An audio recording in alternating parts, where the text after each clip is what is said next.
Felices hermanos, Dios le bendiga a cada uno. Le damos gracias a Dios por los talentos que le otorga a su pueblo para alabar su nombre.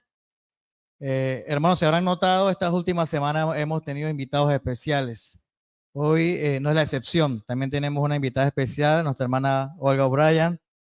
Ella ya ha estado con nosotros en otras ocasiones, en las vigilias que hemos organizado. Y hoy va a impartir la palabra de Dios, así que la dejo con la hermana Olga. Feliz sábado, iglesia. Damos gracias a Dios por los dones que otorga y por la oportunidad que nos da de estar hoy en su día santo en su casa de oración. Amén. Dios está en el negocio de salvar personas.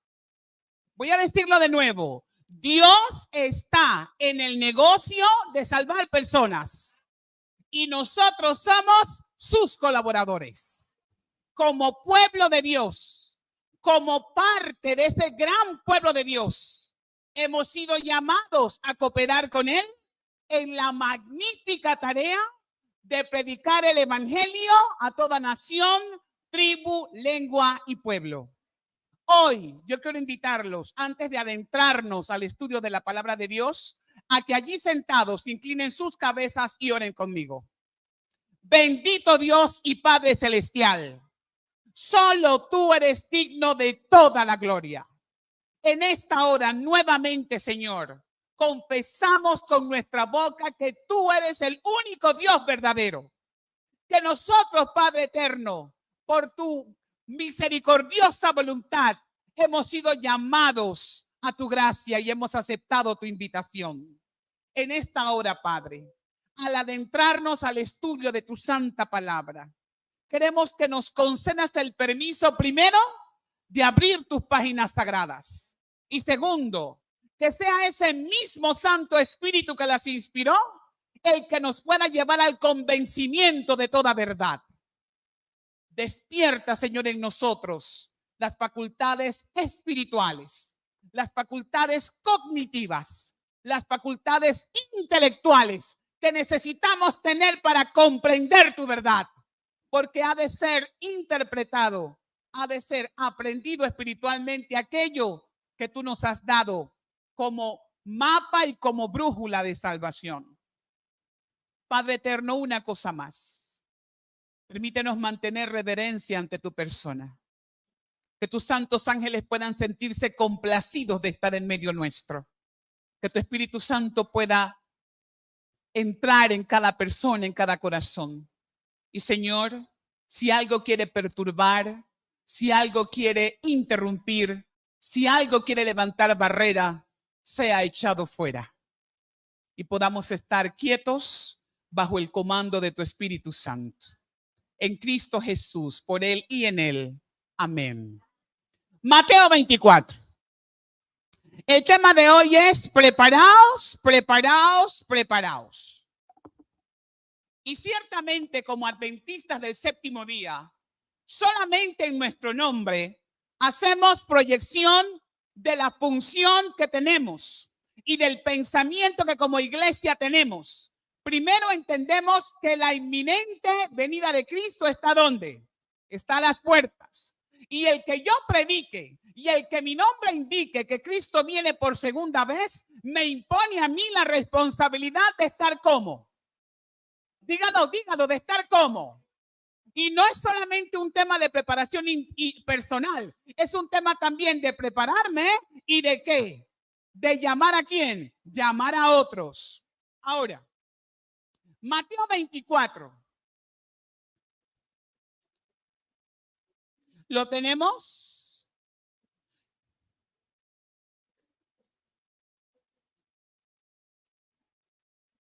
Yo quiero compartir hoy 7 parábolas que Jesús presentó con respecto a la necesidad de estar como. No, iglesia, dígalo como tiene que ser, de estar como. Hemos orado para que el Señor despierte nuestras facultades. Versículo 1. Jesús salió del templo y cuando ya se iba, se acercaron sus discípulos para mostrarle los edificios del templo. Respondiendo, él les dijo, ¿veis todo esto? De cierto os digo que no quedará aquí piedra sobre piedra que no sea, ¿qué cosa? Derribada. Jesús estaba haciendo la introducción de lo que sería la destrucción de Jerusalén, pero también estaba dándonos a nosotros la visión profética de la destrucción final de ¿qué cosa? Del mundo. Así que Jesús en este momento, en su función profética, está dándonos una revelación dual. En su momento a los discípulos, todo lo relacionado con la destrucción de Jerusalén. Pero a nosotros, a los que los fines del tiempo nos han alcanzado, nos está revelando las características propias de ¿qué? Del fin del mundo. ¿Están conmigo, hermanos? ¿Están conmigo, hermanos? Así que esta profecía es dual. En su momento Jesús dijo, Jerusalén, Jerusalén, ¿que matas a quién? A los que te son enviados. ¿Que matas y apedreas a quién? A los profetas. ¿Cuántas veces quise colocarte debajo de mis alas como la gallina coloca a quién? A sus polluelos. ¿Y no qué cosa?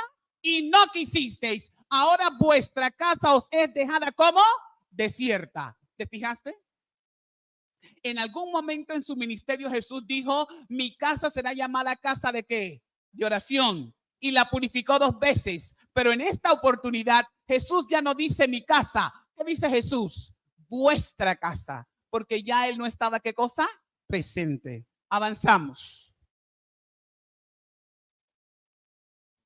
Versículo 3. Estando él sentado en el monte de los olivos, los discípulos se le acercaron aparte diciendo, dinos, ¿cuándo serán estas cosas? ¿Y qué señal habrá de tu venida y del fin del siglo? Mire, siempre estamos interesados en saber cuándo. Siempre usted quiere saber cuándo. Siempre usted está interesado en que le den una hora y en que le den una fecha. Y los discípulos no eran la excepción. Ahora, Jesús está diciendo aquí, es más, Jesús ni siquiera le respondió la pregunta. La ignoró y se enfocó en qué aspecto. Fíjese en qué aspecto Jesús se enfocó. Versículo 4. Respondiendo Jesús les dijo, mirad que nadie os... ¿Qué cosa fue lo que preguntaron los discípulos? Gabriel, ¿dónde estás? ¿Qué fue lo que preguntaron los discípulos? Dinos cuándo serán qué cosa. Estas cosas y qué señal tenemos de tu venida. ¿Y qué respondió Jesús? ¿Qué respondió Jesús? Mira que nadie os... ¿Respondió la pregunta? No la respondió. ¿Sabe? A Jesús le interesa que estemos como. Que estemos como. Y hoy vamos a descubrir 7 parábolas que con respecto a la preparación Jesús estableció en Mateo 24 y Mateo 25. Miren, mirad que nadie os... ¿Por qué la verdad es tan importante? Dígame por qué la verdad es tan importante. Es más, quiero preguntar, ¿qué es la verdad? Si usted pensaba que yo iba a hablar sola aquí, se equivocó. Porque continuamente estamos siendo remitidos a la autoridad de las Sagradas Escrituras. Amén. Ahora, Dios necesita que su pueblo esté relacionado con la verdad. Amén. Dios necesita que su pueblo esté convencido de la verdad. Amén.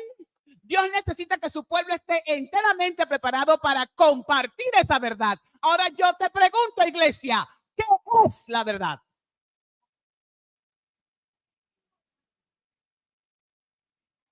Tengo un sinfín de respuestas. Según la autoridad de la palabra de Dios, dígame usted, iglesia de Nuevo Tocumen, ¿qué es la verdad? San Juan 14:6. ¿Qué dijo Jesús? Aquí yo soy, ¿qué cosa? El camino. ¿Qué más soy? La verdad. ¿Y qué más soy? Y la vida. Nadie viene al Padre si no es por mí. Entonces, la verdad es una persona y esa persona es Cristo. La verdad es una persona. ¿Esa persona quién es? Cristo. Ahora, Jesús dijo, y conoceréis la verdad y la verdad os hará libres. ¿Quién es el que nos hace libre del yugo del pecado? Cristo. ¿Quién es el que nos redime? Cristo. ¿Quién es el que nos defiende? Cristo. Esa es nuestra verdad.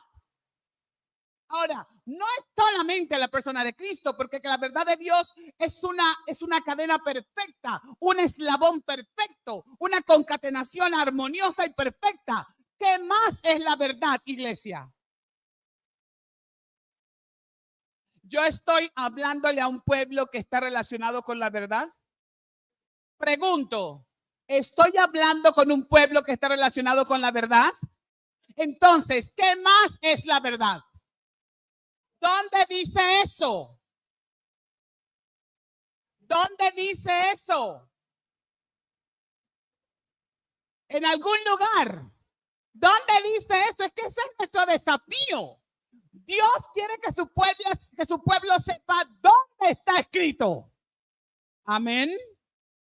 ¿Qué le respondió Jesús al intérprete de la ley? ¿Cómo lees? ¿Cómo está escrito? Ahora, San Juan 17:17, ¿qué dice? Santifícalos en qué? Santifícalos en tu verdad. No en mi verdad. ¿En la verdad de quién? De Dios. Tu palabra es qué cosa. Entonces, la verdad es la persona de quién? De Cristo. Y la palabra que sale de la boca de Cristo es también qué cosa. Es verdad. Hasta ahí llegamos con la verdad. ¿Qué más es la verdad? ¿Quién nos lleva y quién nos conduce a toda verdad? ¿Dónde está eso? ¿En qué lugar de la Biblia dice eso? San Juan 16 habla de que el Espíritu de verdad nos guiará, ¿qué cosa? A toda verdad. Así que tengo la verdad que es ¿quién? Cristo. Tengo la verdad que es su palabra. Tengo al Espíritu Santo que me conduce a ¿qué? A toda palabra de Dios y que me conduce a ¿quién? A Cristo. Y hermanos, yo digo amén. Ahora te digo también qué otra cosa más es la verdad. Busca primera de Timoteo 3:15.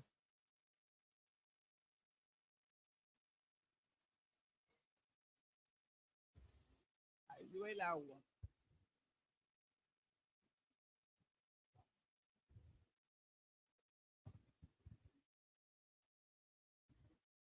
¿Lo tenemos? Amén. Dice de la siguiente manera, primera de Timoteo 3:15, para que si tardo, escribe el apóstol Pablo, inspirado por el Espíritu Santo al joven Timoteo, para que si tardo, sepas cómo debes conducirte en la casa de quién. ¿En la casa de quién? Hermanos, esta casa, ¿a quién le pertenece? A Dios. Aquí somos, ¿qué cosa? Invitados. Aquí tú no vienes como te da la gana. Aquí tú no hablas lo que te da la gana. Aquí tú no haces lo que bien te plazca, porque esta casa no es tuya, es la casa de quién. ¿Y sabes qué? Dios está interesado en que sepas cómo conducirte en su casa.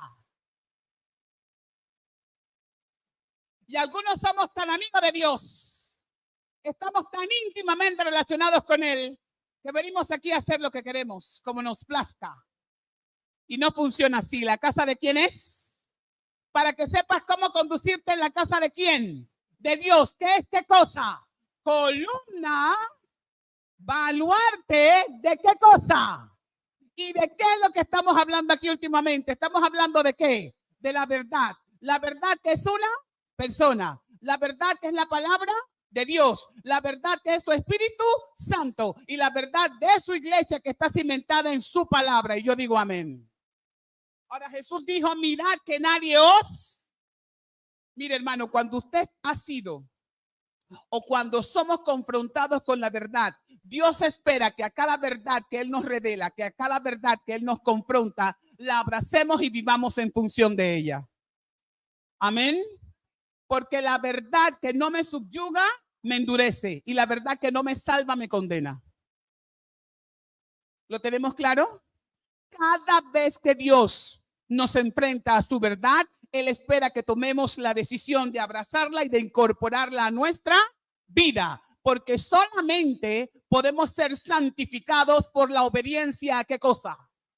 Por la obediencia a ¿qué cosa? A la verdad. Te digo más. Jesús le dijo a sus discípulos, mirad que nadie os engañe. ¿Y sabe por qué? Porque Satanás es el archiengañador. Y porque cuando las personas están siendo atraídas a la verdad de Dios, Satanás va a hacer tres cosas. Préstame atención, iglesia. Tres cosas va a hacer Satanás cuando ve que las personas están siendo atraídas a la verdad de Dios. La primera es que va a crear en ellos insensibilidad. ¿Conoce usted a personas insensibles? ¿Ha tenido usted experiencia de invitar a una persona una y otra vez, de compartir del amor de Dios una y otra vez, y esa persona le dice, bueno, sí, más tarde, ahorita no es mi prioridad? Y son personas como insensibles. ¿Quién crea esa insensibilidad? ¿Quién la crea? La crea Satanás.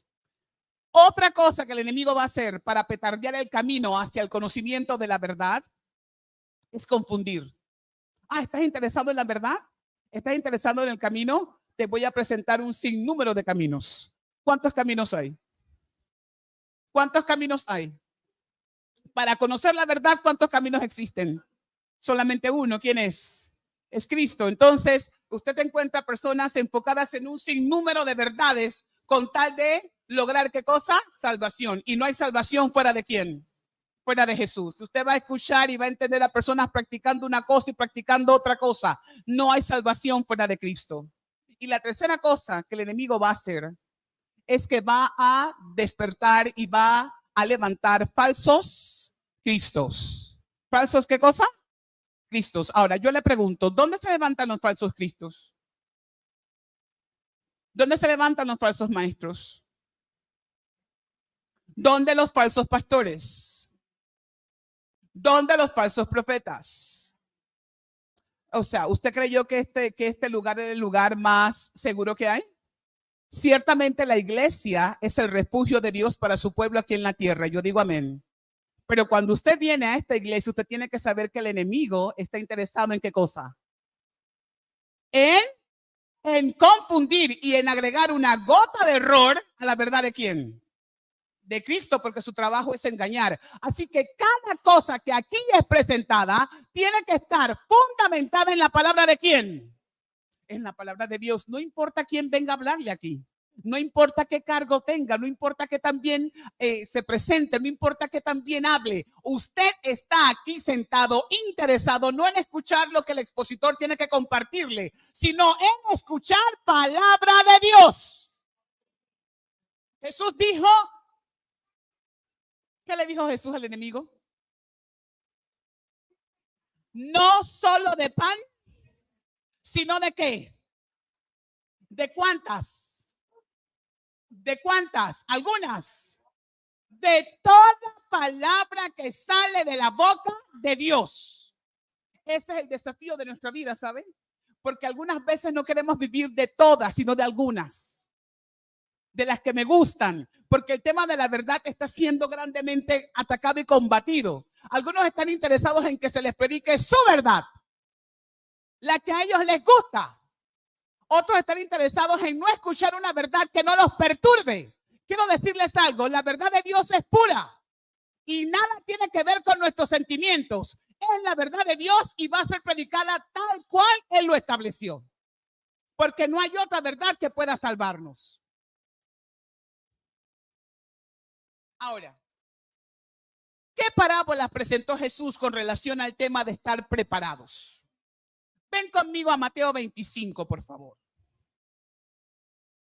Y voy a presentar 7 parábolas que tienen que ver con preparación de nuestra vida ante el inminente retorno de Jesús. Mire, yo antes escuchaba en mis años mozos que Dios era panameño. ¿Alguien lo habrá escuchado? Sí. Y entiendo que la frase surgía porque en Panamá no ocurría nada. Podía pasar a nuestra izquierda, podía pasar a nuestra derecha, podía pasar por allá arriba, podía pasar por allá abajo, pero a nosotros no nos pasaba absolutamente nada. ¿Será que Dios dejó de ser panameño? Lo que estamos viviendo en tema de convulsiones sociales, políticas, guerras, rumores de guerra, hambre, pestilencias, terremotos, engaños, ¿está en función de qué? ¿Está en función de qué? De anunciar la venida de quién? De Cristo. Ahora, no es el evento final.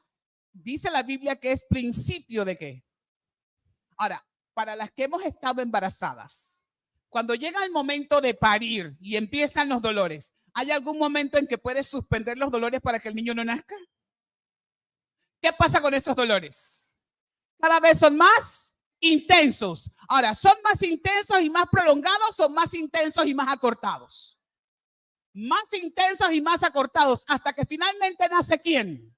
Nace el niño. Bueno, la Biblia dice que es como los dolores de la mujer encinta. Así que esto que tú y yo estamos viviendo no se va a detener, se va a incrementar y cada vez será más fuerte y cada vez será más intenso. La pregunta es, ¿estoy preparado?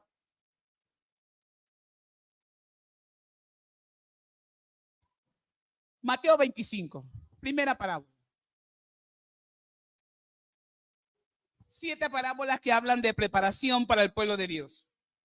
Versículo 1 de Mateo 25. Entonces el reino de los cielos será semejante a ¿cuántas vírgenes?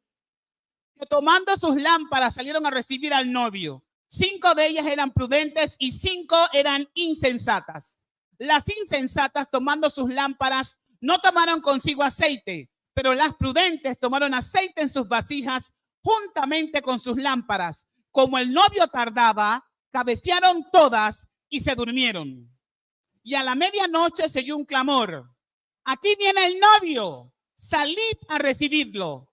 Entonces todas aquellas vírgenes se levantaron y arreglaron sus lámparas. Y las insensatas dijeron a las prudentes: dadnos de vuestro aceite, porque nuestras lámparas se apagan. Pero las prudentes respondieron diciendo: para que no nos falte a nosotras y a vosotras, id más bien a los que venden y comprad para vosotras mismas. Mientras ellas iban a comprar, llegó el novio y las que estaban preparadas entraron con él a la boda y la puerta se... ¿Cuántas vírgenes? Estamos leyendo y hablando cosas que todos conocemos. 10 vírgenes. Todas tenían ¿qué cosa? ¿Qué es la lámpara? Lámpara es a mis pies tu palabra y lumbrera a mi camino. ¿Dónde dice eso? Salmo 119, 105. Muy bien. Entonces, todas las vírgenes tenían lámparas. Todas tenían conocimiento de la palabra de Dios. ¿Qué más tenían en estas lámparas? Aceite. Y el aceite es una simbología ¿de quién? De la persona maravillosa del Espíritu Santo. Ahora, fíjate. Toda esa congregación tenía conocimiento de la palabra de Dios, tenía una porción del Espíritu Santo y fíjate, estaban esperando a que viniera el novio. ¿Cómo se llama esa iglesia? ¿Cómo se llama la iglesia que tiene un conocimiento de la palabra de Dios? Está siendo dotado del Espíritu Santo de Dios y espera la venida del novio. ¿Cómo se llama? Dígalo. Iglesia Adventista del Séptimo Día. Dios le está hablando a su iglesia. Ahora, este es un tema no de que 50-50, de que 50 se salva y 50 no se salva. No, señor. Ese no es el tema de esta parábola. El tema de esta parábola es, 1, la preparación individual. Aquí nadie salva a nadie. Por más que yo quiera a mis hijos, no los puedo salvar. La iglesia no puede salvar a nadie. El pastor no salva a iglesia. Iglesia no salva al pastor. Esposo no salva a esposa. Esposa no salva a esposo. El único que salva, ¿quién es? Cristo. Y el desafío es una relación personal con él. Allá en Mateo 7 usted encuentra un grupo de personas diciendo: Señor, pero en tu nombre prediqué. Señor, en tu nombre resucité muerto. Señor, en tu nombre hice, en tu nombre hice. Y el tema de nuestra salvación no es que nosotros digamos que conocemos a Dios. El tema de nuestra salvación es que Dios nos conozca. Porque el Señor que respondió, nunca os conocí. La pregunta es, ¿será que Dios me conoce? ¿Qué estoy haciendo en términos de preparación personal para conocer y ser conocida? ¿Qué tiempo estoy tomando para relacionarme íntimamente con Dios?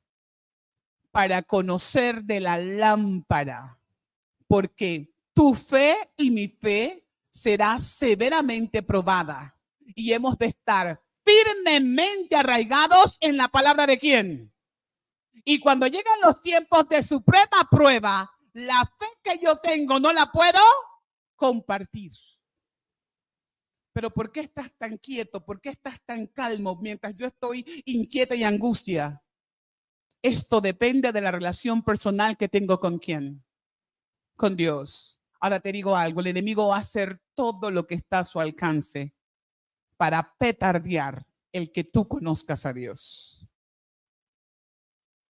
El enemigo va a seducir, el enemigo va a entretener, el enemigo va a entrampar, el enemigo va a utilizar a personas para que puedan bloquear tu acceso a ¿quién? A Cristo. ¿Y sabes por qué? Porque Satanás sabe que Jesús es atractivo. Jesús dijo, si el Hijo del Hombre fuera levantado, a todos atraeré. ¿Y sabe qué es lo que nos atrae del tierno amante Salvador? Es su amor. Es su amor que excede a todo conocimiento. Ahora, la pregunta que yo te hago hoy, iglesia, en términos colectivos e individuales, ¿qué te está impidiendo a ti tener una conexión íntima y personal con Dios? ¿Qué está haciendo el enemigo para robarnos el tiempo de un conocimiento íntimo y personal? Revisa allí en los rincones de tu mente, en las cámaras de tu memoria, ¿a qué cosa le estás dedicando más tiempo? Porque como adventistas del séptimo día sabemos perfectamente que el primer mandamiento que dice, no tendrás dioses ajenos delante. Y el que tú y yo no nos inclinemos a imágenes no significa que no seamos idólatras. Cualquiera cosa, anhelo, pensamiento, deseo, meta, incluso persona que esté por encima de la devoción que le tenemos que dedicar a Dios, ¿se constituye en qué? Dígame, ¿se constituye en qué? En un ídolo. Así que las vírgenes prudentes tenían suficiente, ¿qué cosa? Aceite, y tenían suficiente, ¿qué cosa? Suficiente aceite para que sus lámparas siguieran ¿cómo? Brillando. Ahora, ¿qué es ser prudente? Señor, que llueva. Yo estaba feliz porque estaba lloviendo. ¿Qué es ser prudente?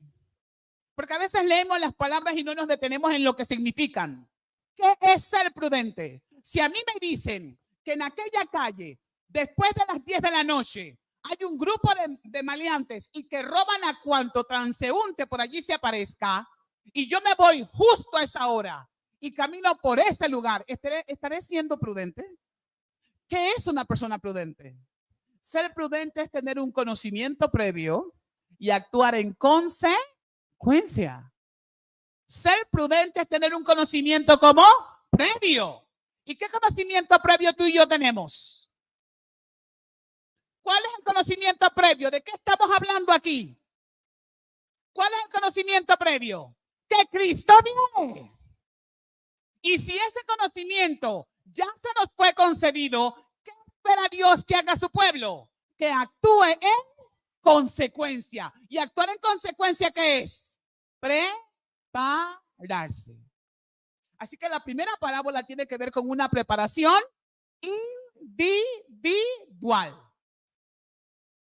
Oración, estudio de la palabra de Dios. Hay una cita en el Conflicto de los Siglos que dice, bien sabe Satanás que a todos aquellos a los que logre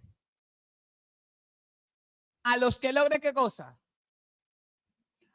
Bien sabe Satanás que todos aquellos a los que él logre disuadir en el estudio de qué? De la palabra de Dios. ¿Y en qué más? Y en la oración serán ¿qué cosa? Vencidos por él.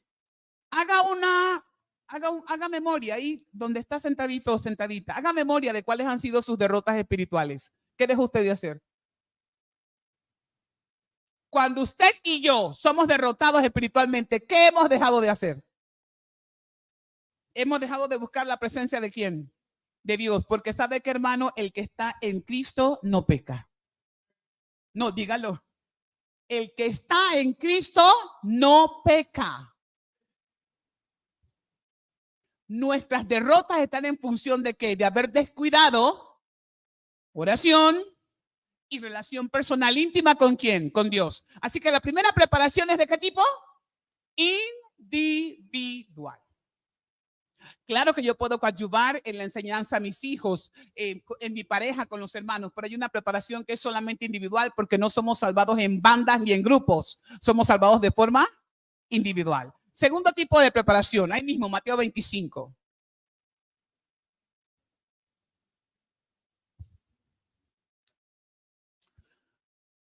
Versículo 14. El reino de los cielos es como un hombre que yéndose lejos, ¿llamó a quién? A sus siervos y les entregó sus bienes. A uno dio 5 talentos, a otro 2 y a otro 1, a cada uno conforme a su capacidad, y luego se fue lejos. La primera preparación es individual y la segunda preparación es misional. Dios espera que con los dones que Él le ha conferido a su iglesia negocie y traiga almas para su reino. Amén. Ahora, la pregunta no es cuántos talentos tengo, cuántos dones tengo, esa no es la pregunta. La pregunta es ¿qué estoy haciendo con lo que Dios me dio? Los dones tienen 2 propósitos. El primero, glorificar ¿a quién? A Dios, porque Dios es el soberano y es el dador de todo don perfecto. Y el segundo propósito es edificar al cuerpo de Cristo. Nada tiene que ver con quién los tiene. La gloria toda es de Dios. Entonces la pregunta es, hay una preparación individual, pero hay una preparación misional. Y aunque usted diga, yo no canto bien, yo no tengo el don de enseñar, todos tenemos el don del servicio. Y si usted no es mudo, tiene el don del habla. Y si usted está vivo, tiene el don del tiempo. Y tiene el don de la influencia. Y si trabaja y tiene dinero, tiene el don del dinero, que es comida para el hambriento y ropa para el desnudo cuando ese dinero está en manos de los hijos de Dios. ¿Nos estamos entendiendo? ¿Está hablando Dios de preparación? Sí. ¿Cuál es la primera? Personal. Ejemplificado en la parábola de las vírgenes. ¿Cuál es la segunda?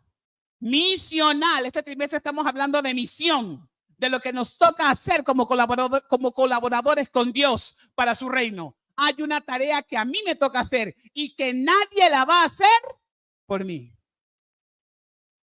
Y de esa tarea el Señor vendrá a pedirme ¿qué cosa? A pedirme cuenta. ¿Y sabe cuál es la realidad nuestra, hermanos? Y disculpe que sea tan directa y tan confrontacional. Es que nos hemos acostumbrado a ser cristianos, venir a la iglesia y sentarnos y que venga un grupo de hermanos a dirigirnos. Y luego me voy a mi casa y soy feliz. Y el cristianismo, según Cristo, es el desafío a servir a los demás. Es el desafío a amar a los demás. No es fácil amar al prójimo. ¿Es fácil? Por eso necesitamos a Cristo. Porque hay prójimos que no nos gustan. Y si somos hijos de Cristo, tenemos que amarlos. Y no de cualquier forma, como me amo a mí mismo. ¿Cuántas parábolas van? ¿Cuál es la primera? ¿Cuál es? Preparación individual. ¿Qué parábola era? Las vírgenes. ¿Qué parábola tenemos ahorita? ¿Y es una preparación de qué naturaleza? Vamos a la tercera parábola. Versículo 31 de Mateo 25, juicio de las naciones. Cuando el Hijo del Hombre venga en su gloria y todos los santos ángeles con él, entonces se sentará en su trono de gloria y serán reunidas delante de él todas las naciones. Entonces apartará los unos de los otros, como aparta el pastor las ovejas de los cabritos, y pondrá las ovejas a su derecha y a los cabritos a su izquierda. Entonces el rey dirá a los de su derecha: venid, benditos de mi Padre, heredad el reino de Dios preparado para vosotros desde la fundación del mundo. Porque tuve hambre y me disteis de comer, tuve sed y me disteis de beber, fui forastero y me recogisteis, estuve desnudo y me vestisteis, enfermo y me visitasteis, en la cárcel y fuisteis a verme. Entonces los justos le responderán diciendo: Señor, ¿cuándo te vimos hambriento y te alimentamos, o sediento y te dimos de beber? ¿Y cuándo te vimos forastero y te recogimos, o desnudo y te vestimos? ¿O cuándo te vimos enfermo o en la cárcel y fuimos a verte? Respondiendo el rey dirá: de cierto os digo que en cuanto lo hicisteis a uno de estos mis hermanos más pequeños, a mí. Hay una preparación individual, hay una preparación misional y hay una preparación de servicio, una preparación servicial. Y fíjese, tú y yo sabemos que la vida del cristiano está en función de obedecer todo lo que sale de la boca de Dios, pero esa obediencia es el producto de qué principio. ¿De qué principio? Esa obediencia es el producto de qué principio que mora en nosotros. Del amor. ¿Qué dijo el apóstol Pablo? Si yo tuviera qué cosa. Si yo tuviera qué. Todos los dones. Si diera mi cuerpo para ser entregado y no tengo qué cosa. De nada. Entonces Dios está interesado en que nos amemos unos a otros. Ahora fíjate. La pregunta es: ¿cómo trato a mi prójimo? Y cuando yo me enfrento a esa pregunta en términos personales, estoy quedando corta. Porque nuestros prójimos más inmediatos son nuestros familiares, los que viven con nosotros. ¿Y sabe qué? A ese prójimo tú y yo no lo podemos engañar. Ellos saben perfectamente quiénes somos y lo que somos. Hay una preparación que tiene que ver con amar a los demás. La pregunta es: ¿estoy amando como Dios quiere que yo ame? Estoy amando sacrificándome a mí mismo, estoy amando abnegándome a mí mismo, estoy amando entregándome a mí mismo, porque dice la Biblia que de la manera en la que Cristo nos amó, así debemos, ¿qué cosa? ¿Y de qué manera nos amó Cristo? ¿Qué dice Filipenses capítulo 2? ¿Se despojó de qué? Y se hizo en forma de qué? De hombre. Y no solamente en forma de hombre, sino en condición de qué? De siervo. ¿Y se entregó a qué? Así que cuidado con la forma en la que estamos haciendo las cosas con respecto al prójimo. Porque en esta parábola hay una situación de pecado de omisión, lo que no hicimos. Y sabe, muchas veces tú y yo tenemos oportunidad de hacer cosas para el bien de los demás. Y teniendo los recursos, no lo hacemos. Y si hay un pecado que hace daño a nuestra vida espiritual, es el egoísmo. La ley del cielo, ¿cuál es? Dar. Esa es la ley del cielo. Y Dios quiere que esa ley sea una impronta en la vida de cada uno de sus hijos e hijas. ¿Cuántas parábolas van?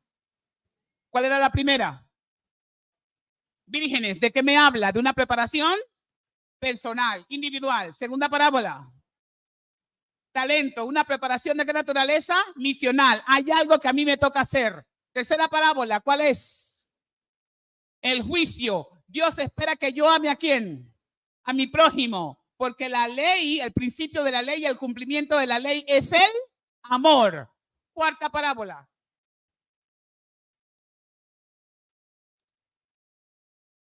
Vamos a Mateo 24. De la higuera, versículo 32. De la higuera aprended la parábola. Cuando ya su rama está tierna y brotan las hojas, sabéis que el verano está como cerca. Así también vosotros, cuando veáis todas estas cosas, conoced que está cerca, ¿dónde? A las puertas. A ver, ¿qué es lo que estamos viendo que nos permite saber que la venida está cerca? De la higuera, dijo Cristo, ¿aprended qué cosa? La parábola. Cuando sus hojas brotan y son tiernas, saber que el verano se acerca. ¿Y cómo nosotros sabemos que la venida de Cristo está pronta? Que es inminente. ¿Qué es lo que está pasando? Mire, a veces estamos embebidos en señales que tienen que ver con el aspecto político de las naciones, la situación social de las naciones, el pensamiento filosófico que ahorita mismo reina, pero la evidencia más contundente de la inminencia de la venida de Cristo está en el aspecto religioso. Lo que está pasando, ¿a dónde? En las iglesias. Y usted está viendo de todo. De todo. No hay tiempo para hablar de eso. Usted está viendo de todo. Desde movimientos ecuménicos hasta cualquier cantidad de espiritismo dentro de ¿qué? De las iglesias. La evidencia más contundente de que Cristo viene es lo que está pasando en la atmósfera religiosa. ¿Qué dice Mateo 24:14? Y será predicado este evangelio por testimonio ¿a quién? ¿A cuántas naciones? A todas. Y entonces, ¿qué vendrá? Esto no es un acontecimiento político, no es un acontecimiento económico, no es un acontecimiento social, es un acontecimiento religioso. Y Jesús dijo, y será predicado, esta es una profecía, el evangelio se va a predicar. Ya sea que tú quieras formar parte de ese movimiento o no, esto va a ocurrir. ¿Y sabe por qué? Porque Cristo lo dijo. Y cuando esto se cumpla, entonces ¿qué vendrá? Vendrá el fin. Así que es bueno que nos pongamos a ver qué está pasando a nivel de qué? De las iglesias. Y estamos viendo movimientos ecuménicos cada vez más fuertes, cada vez más alienados, cada vez más afinados hacia el establecimiento de un día de reposo que por supuesto será el sábado, ¿verdad, hermanos? ¿Sí? ¿Sí? Que llamarán al presidente Wilson para que se reúna y dirija a las denominaciones y congregaciones. ¿Qué estamos viendo? O estamos despiertos o estamos despiertos. ¿Qué está pasando en términos religiosos? Tenemos el primer Laudato Si, el llamado del Papa ¿a qué? A cuidar la tierra, a vivir en hermandad, a ceder. Tenemos el segundo, que es un llamado ya de que préstame atención. Y tenemos declaraciones directas de que la tierra necesita hacer ¿qué cosa? Ser cuidada, ser restaurada, se necesita un tiempo para familia, un tiempo para reponer. ¿Y qué día será ese? ¿Y tú y yo somos qué cosa? ¿Adventistas de qué? De la higuera aprender la parábola. Cuando sus hojas están, ¿qué cosa? Tiernas, saber que el verano está cerca. ¿Cuántas parábolas van? Vamos a la quinta.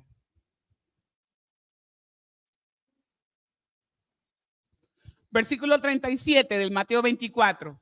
Pero como en los días de Noé, como es una semejanza, es una comparación. Pero como en los días de Noé, así será la venida del Hijo del Hombre. Pues como en los días antes del diluvio, estaban comiendo y bebiendo, casándose y dándose en casamiento, hasta el día en que Noé entró en el arca. Y no entendieron hasta que vino el diluvio y se los llevó ¿a cuántos? A todos. Así también será la venida del Hijo. O sea, aquí el tema es entender. ¿Cuál es el tema aquí? Entender. ¿Entender qué cosa? Que nos han alcanzado el fin de los tiempos. Y que en función de ese alcance que tenemos, igual que las vírgenes prudentes, ¿quiénes son los únicos que van a entrar a la boda? ¿Entraron las que se estaban preparando o las que estaban preparadas? Y cada vez que alguien pregunta o nos pregunta, ¿cómo está tu vida espiritual? Todos contestamos, ¿me estoy qué cosa? Preparando. ¿Te diste cuenta que es una gran obra en un corto tiempo? Que la preparación de nuestra vida tiene que ver con nuestro carácter, con el que representemos ¿a quién? A Cristo.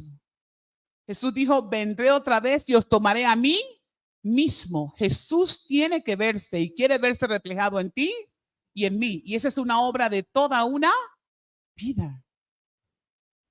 Y no podemos hacerlo porque sin Él Nada podemos hacer. Necesitamos permanecer en ¿quién?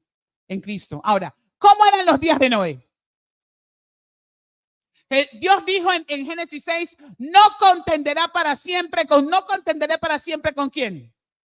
Con el hombre, porque su pensamiento es de continua ¿qué? Al mal. Ahora, ¿cómo eran los días de Noé? En 4 palabras. 1, violentos. Ahora, Jesús dijo que como en los días de Noé, así también será. Está haciendo una comparación. Si una de las características básicas del tiempo de Noé era la violencia, te pregunto, ¿es nuestro mundo hoy violento? Hermano, cuando nosotros escuchamos violencia, pero estilizada, sistematizada, algunos incluso nos sentamos a ver cómo matan, atropellan a otros, perdiendo ¿qué cosa? Sensibilidad. Nuestro mundo es altamente violento. Algunos de nuestros hogares también lo son.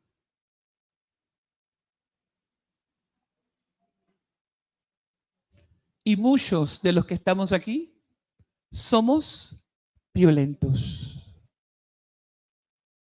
Y Jesús dice, aprended de mí, que soy manso y humilde de corazón. Hay que estar a los pies de Cristo. En los tiempos de Noé, el mundo antediluviano era tremendamente violento. ¿Lo es el mundo hoy?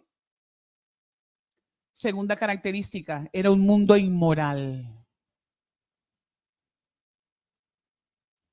¿Son nuestros tiempos inmorales hoy? ¿Sí? Fíjese, a lo bueno lo llamamos ¿cómo? Y a lo malo lo llamamos ¿cómo? Ahora, no es un tema solamente de que personalmente me rebelo contra Dios. El tema de que las naciones estén aprobando leyes que estén en contra abiertamente de una sí dice Dios, habla de una rebelión a nivel de las naciones. Una forma de hablar a través de su aparato legislativo que reta a Dios y a la autoridad que Dios tiene sobre este mundo, porque este mundo le pertenece a Dios.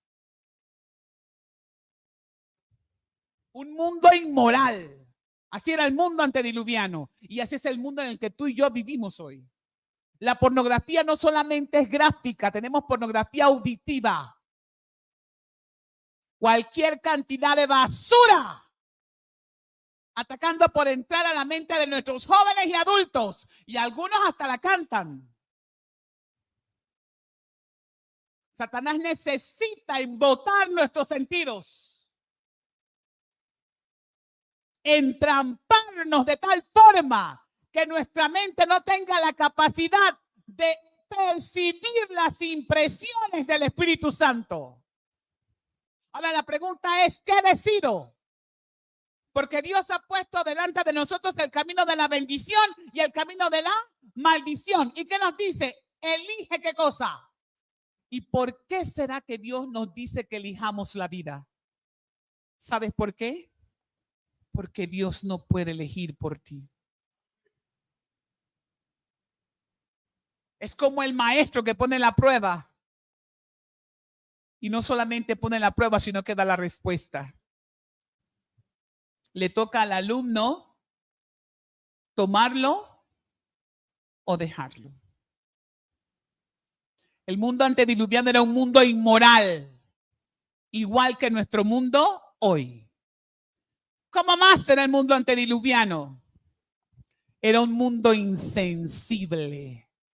No había afecto natural, así como dice el apóstol Pablo, que en los posteriores días vendrán como tiempos peligrosos, en donde habrá hombres amadores de sí mismos, avaros, vanagloriosos, desobedientes a los padres, impetuosos. ¿Y sabe qué? Sin afecto. ¿Y qué se supone que es el afecto natural? Que un hijo ame ¿a quién? A su padre. Que una madre ame ¿a quién? A su hijo. Que nos procuremos bienestar. Y en el mundo antediluviano, igual que este mundo, hay un tema de insensibilidad. Si te pasó y no me afecta, no me interesa, no es asunto mío. ¿Y sabe qué? En el pueblo de Dios no funciona así. Dígalo más alto y más fuerte. En el pueblo de Dios no funciona así. Lo que le pase a un hermano te pasa a ti. Lo que necesita un hermano lo necesitas tú. ¿Sabes por qué? Porque tú y yo somos familia. Tú y yo que somos familia. Era un mundo como violento. Era un mundo inmoral. Era un mundo insensible. Y era un mundo incrédulo. 120 años predicó Noé. ¿Cuántos se salvaron? ¿Cuántos? Ese es otro tema, el tema de la manada pequeña y de las porciones en el pueblo de Dios.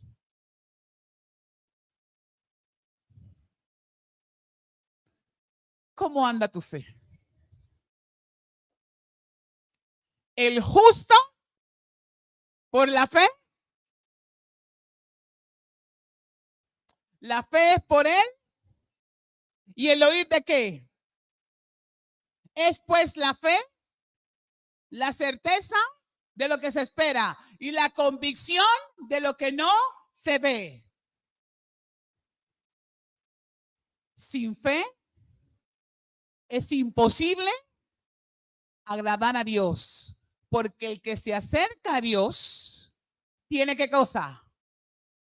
Creer que le hay y que es galardonador de los que le buscan. En los tiempos de prueba que hoy tenemos y en los que se nos avecinan, ¿cómo está nuestra fe? ¿Le estamos creyendo a Dios aunque no haya frijoles en el estante? ¿Le estamos creyendo a Dios aunque no haya higos, aunque no haya vacas en la majada, aunque no haya pastos verdes, como decía el profeta Habacuc? Con todo, y eso me gozaré en el Dios de qué? De mi salvación. ¿Cómo está nuestra fe? Nuestra fe ha de estar firmemente arraigada ¿a qué cosa? Si Dios lo dijo, Dios lo cumple. Si Dios lo dijo, Dios lo cumple. Los tiempos que nos esperan van a requerir de nosotros una fe que sea capaz de resistir el cansancio, dice el conflicto de los siglos. Una fe que sea capaz de resistir el hambre con lo que nos gusta comer. Y una fe que sea capaz de resistir la demora. Porque Dios va a probar a su pueblo. ¿Cuántas parábolas van? Vírgenes, preparación personal. Dones, preparación misional. Juicio de las naciones, preparación de servicio y amor al prójimo. Higuera, reconocer el tiempo. Noé, reconocimiento de qué cosa? De las características del tiempo. ¿Cuántas van? Avanzamos. Versículo 43, Mateo 24. Pero sabed esto, que si el padre de familia supiera a qué hora el ladrón habría de venir, velaría y no lo dejaría entrar en su casa. Por lo tanto, también vosotros estad preparados. ¿Cómo hay que estar? ¿Preparándonos o preparados? Estad preparados porque el Hijo del Hombre vendrá a la hora que no pensáis. Y muchas veces hacemos referencia y pensamos que es la venida visible, audible y universal de Cristo. Pero Cristo está hablando allí de algo que va a ocurrir antes de que Él venga. ¿Y será el cierre de qué? ¿Y eso va a ser anunciado? ¿Hay forma de saberlo? No. Y va a llegar un momento en el que Jesús dirá, el que es justo, sea justo todavía. El que es santo, santifíquese todavía. Y el que es inmundo y el que no es justo, siga qué cosa. Siga en lo que quiere porque el tiempo ya terminó. Y ese es el desafío de nuestra vida. Nada está prometido. Media hora más adelante no está prometido. El mañana no está prometido. Aquí cualquiera puede morir en cualquier momento y ahí terminó nuestro tiempo de gracia. Esa es la inminencia y esa es la importancia de estar siempre como preparados. Finalmente, versículo 46, Mateo 24. ¿Quién es, pues, el siervo fiel y prudente, al cual puso su Señor sobre su casa para que les dé el alimento a su tiempo? Bienaventurado aquel siervo al cual cuando su Señor venga lo halle haciendo así. De cierto os digo que sobre todos sus bienes lo pondrá. Pero si aquel siervo malo dice en su corazón, mi Señor tarda en venir, y comienza a golpear a sus consiervos y aún a comer y a beber con los borrachos, vendrá el Señor de aquel siervo en el día que éste no espera y a la hora que no sabe, y lo castigará duramente y pondrá su parte con los hipócritas. Allí será el lloro y el crujir de dientes. ¿Cómo Dios quiere que su pueblo sea? Fiel y prudente. ¿Lo leíste? Subráyalo. Dios quiere que su pueblo sea como fiel y que sea ¿qué cosa? Prudente. Sobre cada cosa emanada de Dios y remitida a nosotros, Dios espera de nosotros fidelidad. Amén. Dios espera de nosotros fiel cumplimiento. Ahora, hace un momento yo escuché la lista de hermanos que van a dirigir el periodo 2024. Y quiero dirigirme particularmente a ustedes en esta mañana. El versículo dice, ¿quién es pues el siervo fiel y prudente a quien el Señor colocó sobre qué cosa? Sobre su casa. ¿Y cuál es la casa? ¿Es qué cosa? Es privilegio nuestro ser llamados para el servicio a Dios. Es privilegio nuestro servirle a nuestros hermanos. Haga esto con el entendimiento de que cosa sagrada ha sido colocada en nuestras manos. Y Dios está interesado en que su pueblo se mantenga santo y que sepa manejar lo santo que Él ha designado y ha colocado sobre nosotros. Hay una fábula, porque es una fábula. Y se menciona que Satanás estaba reunido en un sínodo con sus ángeles malos. Y luego preguntaba en reunión, ¿cómo hacer para finalmente entrampar al hombre y mantenerlo engañado y no preparado? Uno de los demonios dijo, vamos a salir por el mundo diciendo que Dios no existe. Y luego Satanás dijo, no, porque la naturaleza da evidencia de que hay un Dios creador. Luego otro dijo, bueno, vamos a hacerlos creer que ellos tienen el poder de conservar la vida por sí mismos. Y Satanás dijo, no, tampoco. El hombre sabe que finalmente va a morir. Y luego un demonio, después de cavilar, dijo, vamos a salir por el mundo y vamos a decirles que Cristo viene, pero que demora. ¿Y sabe qué está ocurriendo, hermanos? Voy a utilizar una frase muy panameña, que algunos nos las estamos rifando. Sí, yo sé que Cristo viene, pero todavía no. Así que tengo oportunidad para hacer esto, para hacer aquello y para hacer lo otro. El versículo dice que vendrá el Señor de aquel siervo a la hora que no sabe y el día en que él no espera. Así que el desafío sigue siendo el estar como enteramente preparados. Hoy Dios llama a su pueblo a prepararse porque los tiempos que nos esperan son tiempos de apuro y solamente podemos resistir cuando hayamos tenido una relación personal ¿con quién? Con Dios. Cuando conozco y cuando soy conocido. Yo no sé si hoy en medio nuestro hay alguna persona que aún no ha tomado la decisión de entregar su vida a Cristo. Estoy hablando de entregar su vida a Cristo. Estoy hablando de decir, Señor, aquí estoy. No te pongas a pensar en los problemas que puedas tener. No te estoy invitando ni siquiera a ser parte de esta iglesia. Te estoy invitando a tomar a Cristo como a tu Salvador personal. ¿Hay alguien aquí que no lo haya hecho, que quiere que oremos por él levantando su mano o por ella? ¿Hay alguien aquí? Este es el tiempo. No te pongas a pensar en las cosas que te atan. Hay alguien aquí que en función de lo que ha sido expuesto sabe que necesita poner su vida a cuentas con Dios. ¿Hay alguien aquí? ¿Puedes ponerte en pie, querida? Amén, iglesia, diga amén. ¿Hay alguien más? Yo no puedo cerrar esta predicación sin un llamado. ¿Hay alguien más? ¿Hay alguien que alguna vez estuvo en los caminos de Dios y por aquellas cosas se apartó y está nuevamente aquí? Quiere decir, Señor, aquí estoy. Una vez más, tómame como enteramente tuyo. Amén. Y amén, iglesia. Y ahora ha ido, amén, hermano. ¿Hay alguien más?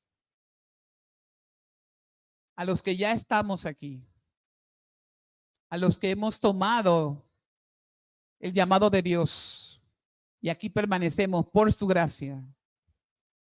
¿Hay alguno que quiera nuevamente validar su pacto con el Señor? Amén, iglesia. Amén. Puedes hacerlo poniéndote en pie. Si no, no pasa nada. Recuerda que la salvación es individual. Aquí nadie se salva en bandas. Es individual. Y yo quiero pedirle una cosa más. Venga, preciosa dama. Quiero orar por ti y por tu familia y por tus hijos. Venga, hermano. Venga, hermana. Venga, por favor. Venga acá. Quiero orar por ustedes. Venga, venga, venga. Quiero orar. Dios es glorificado en medio de su pueblo.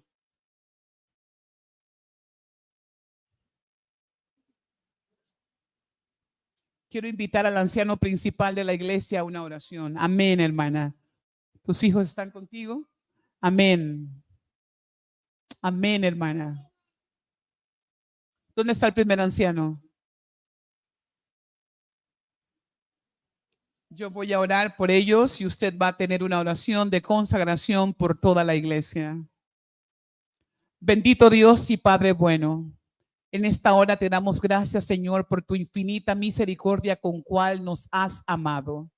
Y en esta hora, Señor, quiero pedirte particularmente por cada una de estas personas que se han levantado para aceptar a Cristo como su suficiente Salvador. Padre, las conoces por nombre. Conoces cuáles son sus luchas y sus limitaciones. Queremos pedirte en esta hora que tú levantes alrededor de ellos un pabellón de seguridad con tus poderosos ángeles. Que tú reprendas en la vida de ellos el accionar del enemigo. Que tú puedas guardar la familia que cada uno de ellos representa. Y que en el poder del Espíritu Santo el camino sea allanado para que ellos puedan venir a los pies de Cristo. Pedimos, Señor, porque sus nombres sean escritos en el libro de la vida. Padre Santo, pedimos porque esta iglesia tenga la capacidad, la facultad y el amor de tomarlos, de cuidarlos y de guiarlos a ti. Gracias porque nos escuchas y porque aún hay tiempo de salvación. Bendícenos, guárdanos y manténnos, Señor, hasta el día de tu bendita venida. En el nombre de Jesús, amén y amén. Querido Dios y Padre que estás en los cielos, gracias te damos, Señor, porque sábado tras sábado, reunión tras reunión y a través de tu palabra, tú nos haces un llamado poderoso a que abramos nuestros corazones a ti y que nos entreguemos al 100%. Gracias por tu palabra que es clara, por los eventos que están sucediendo. No hay tiempo de perder, no hay tiempo para perder. Los eventos están ocurriendo delante de nuestros ojos. Y como dice tu palabra, si vemos estos hechos ocurrir, es porque tu venida cada día está más cerca. Y necesitamos consagrar nuestras vidas a ti, Señor. Ayúdanos, Padre. Derrama tu Espíritu Santo sobre cada uno de nosotros, sobre tus hijos, sobre los que han aceptado el llamado de formar parte de esta junta administrativa, esta junta de iglesia, y también para aquellos que tienen tiempo de ser bautizados y son parte del pueblo de Dios. Necesitamos cerrar filas, Señor. Necesitamos pasar más tiempo orando, pasar más tiempo estudiando tu santa palabra y sobre todo, Señor, dando testimonio de las maravillas que tú has hecho en nuestras vidas. Señor, ayúdanos a ser esos soldados, a ser esos hijos tuyos y esas hijas tuyas dispuestos a cumplir con la misión que tú nos has encomendado como iglesia. Tenemos una identidad propia, tenemos un mensaje personal propio de la iglesia. Somos una iglesia nacida de la profecía, no para orgullecernos de ello, sino para que seamos conscientes de ese llamado que tú has hecho para cada uno de nosotros. Ayúdanos, Señor, a apartarnos de las cosas que nos distraen y que nos roban el tiempo y poner nuestra mente, nuestro corazón y nuestro cuerpo bajo la voluntad y la guía de tu Espíritu Santo. Gracias, Señor. Todas estas cosas te las pedimos, no porque haya mérito en nosotros, te la pedimos pidiéndote el perdón de nuestros pecados. En el nombre de Jesús. Amén y amén. Oh Señor, santifícanos en tu verdad. Tu palabra es verdad. Permítenos, Señor, no solamente el conocimiento, sino una vida práctica en función de la verdad que nos ha sido revelada en la persona de Cristo. Permítenos, Señor, hoy en tu día santo, muy particularmente en la vigencia de estas 24 horas sagradas, actuar y andar con relación al propósito de este día de santificación para tu pueblo. Padre eterno, guarda nuestras palabras, guarda nuestros pensamientos, guarda nuestras pisadas de forma tal que no te ofendamos. Permítenos, Señor, ver el fruto de la palabra aquí presentada, que esa palabra poderosa, que es eterna, que sale de tu boca, de frutos del 1000% y que haga conforme a lo que tú le mandaste hacer para honra y gloria de tu nombre. En Cristo Jesús, por Él y en Él. Amén.